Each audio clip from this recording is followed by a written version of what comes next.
I'm back to my bread kit, and I want to review with you that it comes with 5 individually packed bags of the bread mix. I've already used one previously in the previous video for Italian herb. Now I'm going to make mock rye. It comes with a flavor pack for mock rye. It also comes with gloves and an Italian herb flavor pack, which I already used.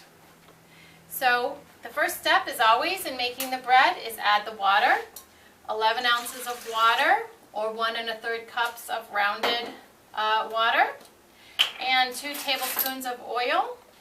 We always start with the water and oil in the bottom of the bowl. This eliminates clumps in the bread. Then I'm going to take one of my bread mix packages, cut off the top, and dump it in. If I was going to make the traditional white sandwich bread, which I call French white, I would mix it right now.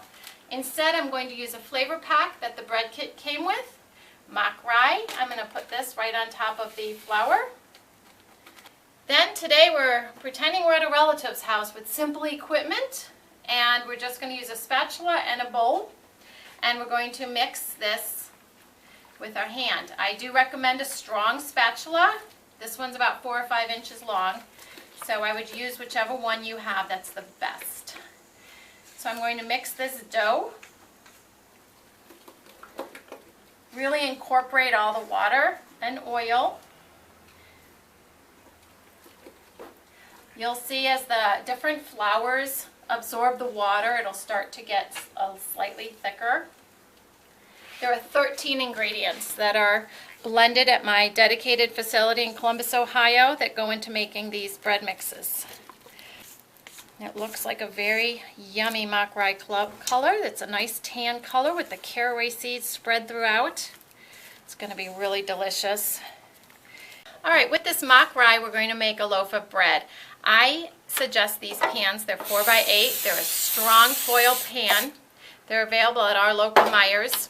But you probably have a 4x8 pan at home, which would be sufficient. I spray the pan first. Use one of the gloves that comes in our bread kit. You only need 1 glove for this. I use the glove on my left hand.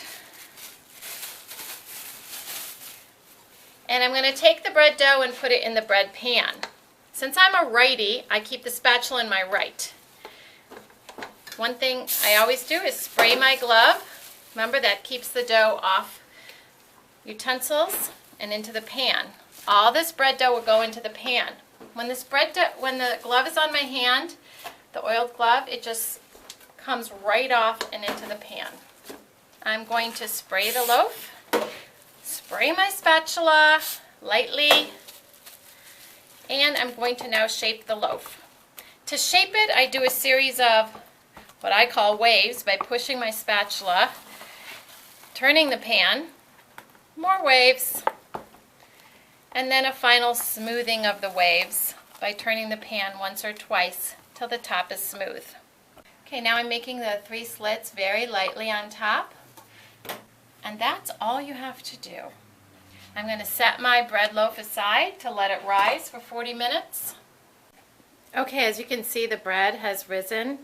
The mock rye loaf that I stirred with a spatula, and the Italian herb pizza crust and sub buns are also risen. I'm going to put them in the oven. I want to get you a good picture of this bread and the different textures it has before it goes into the oven.